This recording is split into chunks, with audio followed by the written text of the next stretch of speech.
Hey YouTube, thanks for coming to my channel. This is Saba, and I hope you have a good time here listening to the celebration of holidays, or why we celebrate holidays, or the history of holidays. Anyway, we'll be talking about a couple of holidays here. Valentine's Day, St. Patrick's Day, Cinco de Mayo, Easter, Halloween, Christmas, a little bit of Kwanzaa.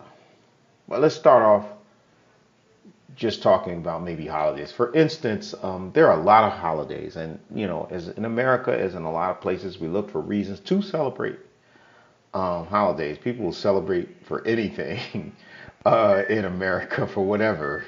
We look for reasons to celebrate. Um, there are unofficial, official holidays, and there are religious, national, and there are holidays for of cultural significance, and a lot of times they're followed by, celebrations and festivities. But the thing is, most people never wonder why they celebrate what they celebrate. They never think about it. We don't think about, why do I celebrate? What's going on here? We live in a world filled with customs, but few ever seek to understand its origin. So this is a good day. I've taught the university, I've taught it in high school, and it's one of their favorite subjects, the history of holidays. Most people do whatever everybody else is doing. They don't really think about it. There are really no national holidays that I can think about. Most of them are federal holidays, which are approved by Congress. I think it's about 11. See if I can remember. Most New Year's, Martin Luther King, Washington's birthday, Memorial Day, Independence Day, 4th of July, Labor Day, Columbus Day, Veterans Day, Thanksgiving, New Year's, Christmas. Okay, there are about 50 common holidays, about 100 state holidays, but thousands of other holidays. But one that's very fun is Valentine's Day. It's a day where kids kind of exchange gifts, kids kind of express their love with one another, and mutual love for one another. It's an interesting holiday. I actually, a lot of people like Valentine's Day. Um, However, people don't know. So there's. I'll try to make it short here. Um, Lupercalia. Lupercalia is a holiday that's most associated with protecting people from wolves. Okay. Cicero described it as a certain wild association of Lupercalian brothers, both primarily pastoral and savage, whose alliance was formed before civilization and laws. Okay. And, you know, another important event in reference to Valentine's Day was Romulus and Remus, founding of Rome. They would sacrifice goats, dogs, and the sacrifice would be used, or the blood from the sacrifice would be used to appease the wolves, to appease the gods, and they would also beat people too that would, assure them of fertility and childbirth. This is another thing that's associated with Valentine's Day. People would have festivals, kind of like Easter, where people would be having sex, okay? And it kind of celebrated fertility. Uh, it's also in Februata, and that's like a Roman god. They call her the goddess of fever. She was also the goddess of women in marriage. It was a time where teenage boys would choose a name at random. The girls and the boys would become a couple, and they would remain sexual partners for about a year or so. Um, Saint Valentine, a lot of people don't know where that comes from. There's a couple of stories. There were a couple of Valentines, bishops, preachers. One is in Italy. Uh, and the other one was in Rome, and he was really martyred for not giving up Christianity, not getting marrying people when he wasn't supposed to. He was imprisoned, and he would marry people in secret. So when he got to prison, he would write his lady. Guess what he would say? Guess how he would sign his name? Um, my uh, from Valentine. He would sign it Valentine. The third one was in Africa, and he was martyred ironically around the 14th of February also. Claudius was a priest who served in Rome, and Claudius decided to, make, there was a recent study in the Marine Corps, and they were talking about how men were more efficient without women. Now, Claudius was an emperor at Rome at the time, and he was basically saying, hey, men make better soldiers if they didn't have wives and families. So outlawed, people getting married. And that led to the whole Saint Valentine's thing. Where do birds come from in Valentine's Day? Birds. There are certain birds that stay together for life. I don't know the species, but there are certain birds that stay together for life, and so you'll see doves and things like that. From Valentine, Day. You'll see hearts. Where does the whole heart come from? Let me get back to Cupid really quick. Cupid. There's a term that we don't use in the United States. It's called a gnome. And a gnome is a person who could, or a being or a spirit that could be good or bad. Okay. So Cupid really would be considered a gnome. Okay. It's mythological, but he's the god of love. Okay. He was a minor god, the son of Venus, who was a Roman goddess of love and beauty. But it comes from the verb cuper, meaning desire. Okay, so think back to when I just said he could be the god of, he's a gnome, so he could kill you. You would be infatuated with love to where you would just kill yourself or something. And not only that, he would kill you or make you fall deeply in love to make you go mad. Doesn't matter the latter of the two. It still wasn't good for you. Most of the time, Cupid was not a benefit.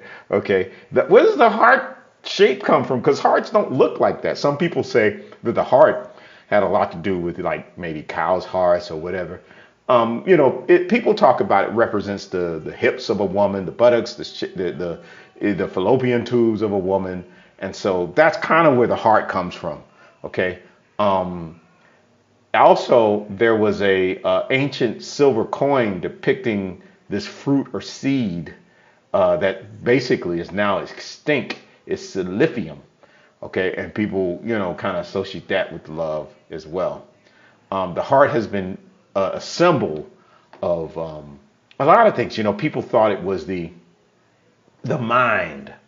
People thought it was, your feelings came from the heart a long time ago, but really it comes from the mind. You have phenylethylamine, which is responsible for, it's in our system, androstenedione also, I believe, which heightens sexual attraction.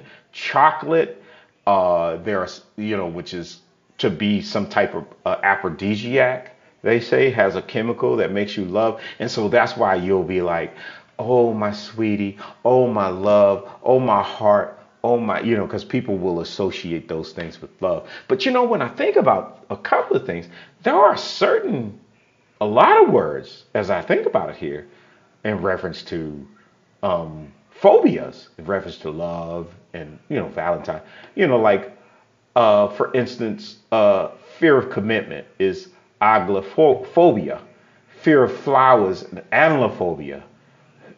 Fear. There are people who have fears of jealousy, which is xenophobia. Amoraphobia is another fear of love. Gamophobia is a fear of love, a fear of marriage. Atrophobia is a fear of having sex. Okay. Hedonophobia is a fear of having any type of pleasure or having fun. Um, Happiophobia is a fear of being touched. Gynophobia is a fear of ladies. Androphobia is a fear of of men. So there's a lot of phobias. But St. Patrick's Day. The reason why I talk about St. Patrick's Day because I was raised up in Savannah. It's a huge holiday in Savannah. Maybe the first or second biggest holiday, no, parade in the world. I think New York's first. I think Savannah's second. It's a big deal. A lot of people don't understand where does St. Patrick, where does all this come from? Is because for the most part, people are just drinking and getting drunk. First St. Patrick's Day was in Ireland around the 1700s, mid 1700s, in the United States. Okay, I think the first was in a long time ago in Ireland, but and it was basically reconnecting, like British old soldiers around the mid 1700s to their heritage and who they were. Who is St. Patrick? He was around 385, 400 around that time. His real name was Sukkot. He was given the name Patrick later by a pope. I think it was Pope Celestine. He was between about 14, 17, he was captured and put into slavery. He actually eventually escaped, and just like Jesus, are the people who believe in Jesus, he escaped around 30, 32, 33, and he had a lot to do with converting people to Christianity. Okay, he's believed to have banished snakes, converted most people to Ireland. He also used to explain how the three-leaf clover explains the Trinity. He converted many nobles as well. You know what I'm saying? And this is the thing. He basically, I don't know if this is true, but he died around the 14th. Okay, which is the same date around St. Valentine's Day. The leprechaun is really not a real thing. It's kind of like a gnome, kind of like the same thing with the Valentine's Day. He dresses. He could give you luck, but he could take your luck away. Kind of a gnome. Interesting. Clovers are usually. I read an interesting statistic about the Guinness Book of Records. They found a clover with 14 cloves. Uh, um, for a four-leaf clover, there are about 10,000 that you'll find a four-leaf clover. Uh, the legend says that the first leaf is hope, second is faith, the other is for love, and the other is for hope. There's another symbol in Ireland, which is the harp, and the other symbol is the tricolor flag that they have. Green is has a meaning. The white is for the people. The green is made for the land, the luck. Also, the orange has to do with the unity of the people. The four leaf has a lot of luck. Prevents. It helps with women getting pregnant and luck and fertility and safety and things of that nature. I'm trying to go quick here. Cinco de Mayo is primarily a celebration of Mexican culture by Americans. Although this is the anniversary of the Mexican Army, of the French, and around about the time when when the North seceded from the South, around 1861, 1862. Cinco de Mayo, a lot of people don't know this, is far more important in the U.S. than in Mexico itself. The holiday is really most of the time mistaken by like being an American holiday. But there are certain areas in Mexico where they kind of celebrate it more, but it's not really that big of a deal. It's primarily a regional holiday in Mexico, and primarily a Chicano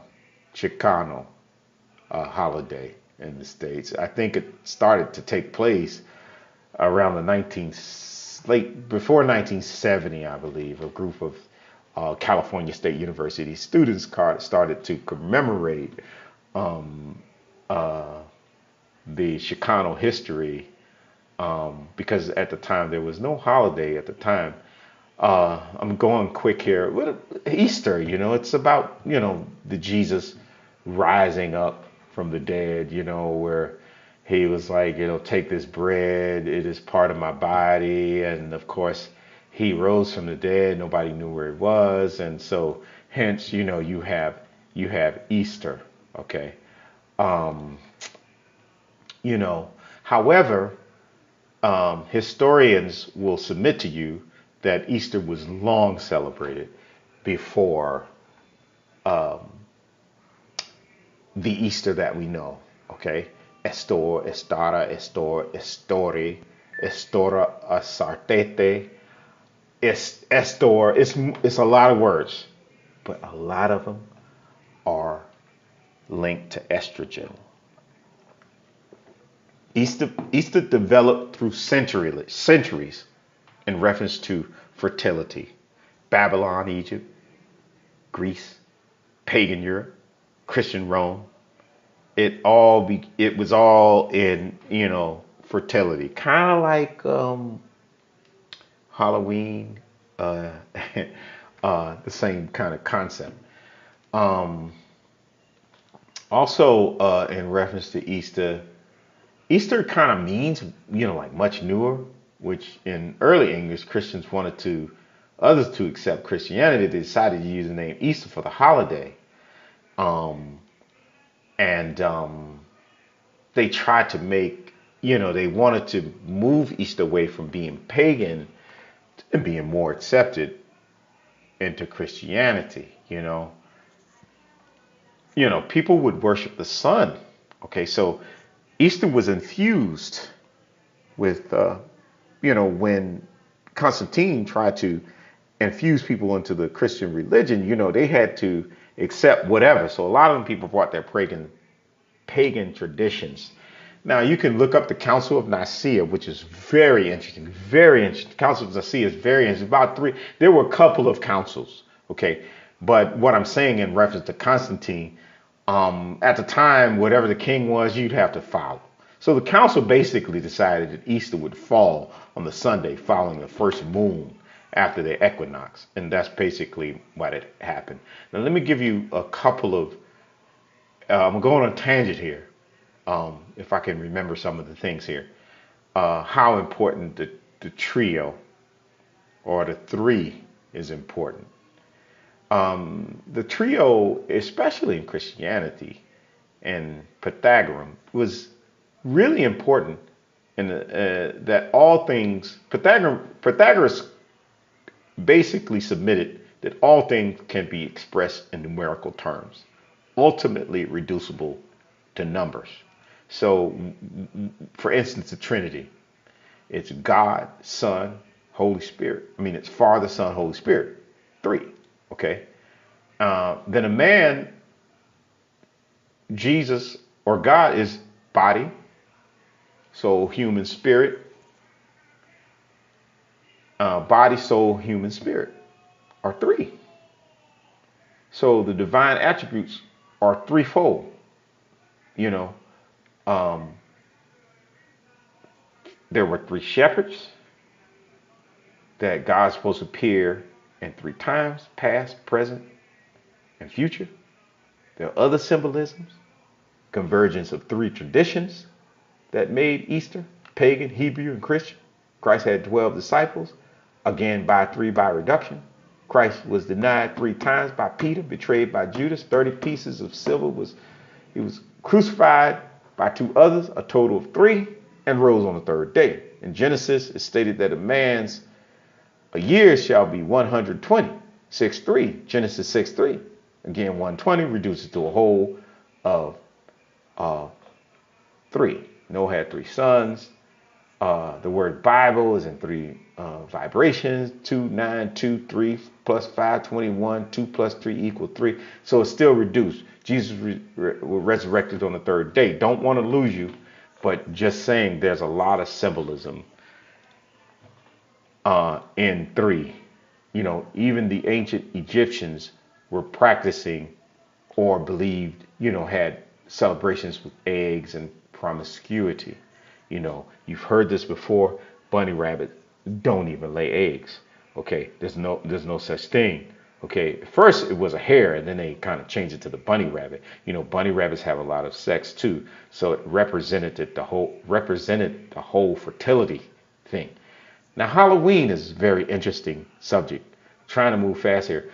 Halloween is very interesting. People kind of believe that, these spirits would come back and come on their door, knock on their door, and they would have to sacrifice, different things so the spirits would stay away.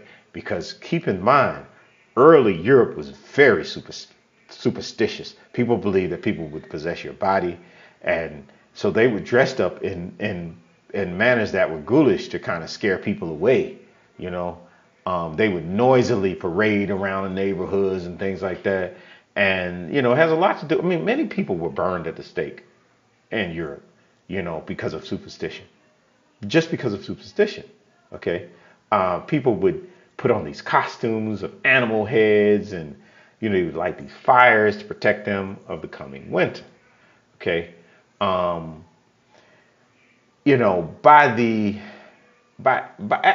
about 50 years after the death, your Romans had pretty much conquered most of the Celtic territory. And so, as a result, Christianity spread. Certainly, late, after about 800s, Christianity had spread everywhere. And so, really, back to 1000 AD, the church would make November All Souls Day, trying to honor the dead, trying to make this not an evil holiday, but a holiday that celebrated people who had died. But Halloween wasn't as successful as Easter. Okay. Halloween, as we know it today, really originated from the Druids in honor of Samhain, who's considered the Lord of the Dead. Okay, and this festival kind of fell around the 1st of November.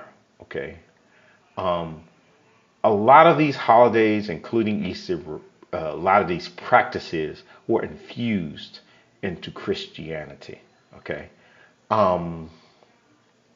cats, for instance, a long time ago, it just people saw cats as bad luck.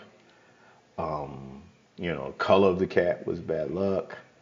You have Jack-o'-lantern was actually a real person. People made up a myth about him.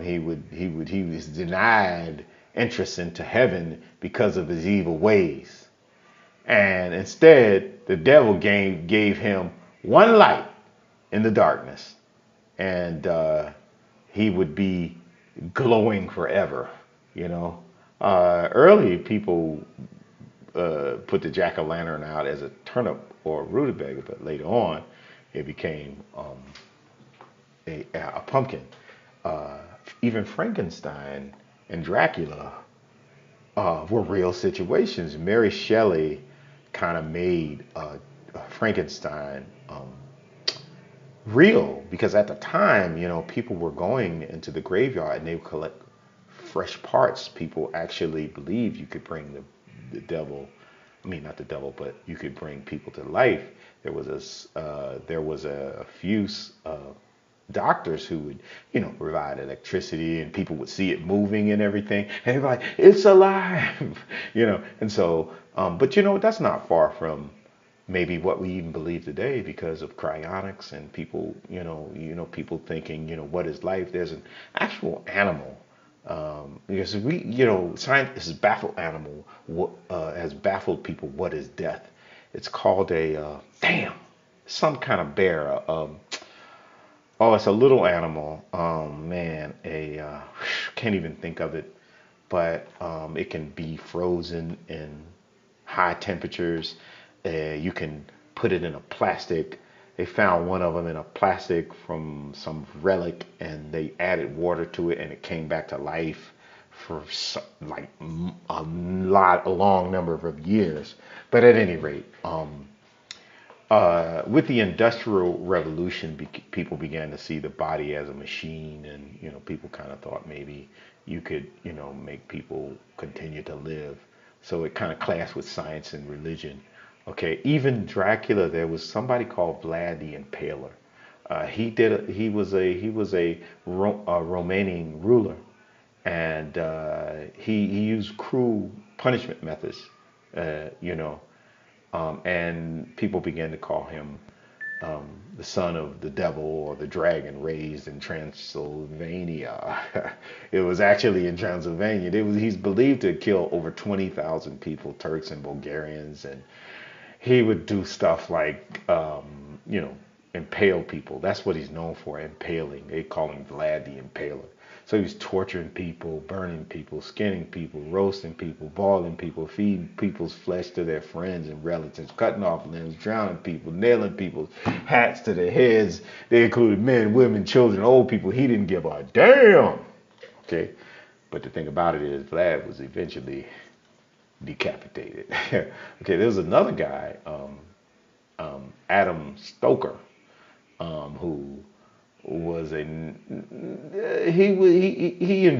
he didn't invent the empire, the vampire, but he kind of popularized um, uh, vampirism because of his writings. Okay, moving on to the Ouija board. Some people believe it. It came out before Christ, about 600 years or 500 years before Christ. And, some people to this day still believe in Ouija boards. There's a sickness called, another phobia called lysophobia. Uh, some people not believe in something, but when they see it or read it, then they will believe it. Okay. Kind of like Santa Claus. You hear it, and then that's when you start believing it.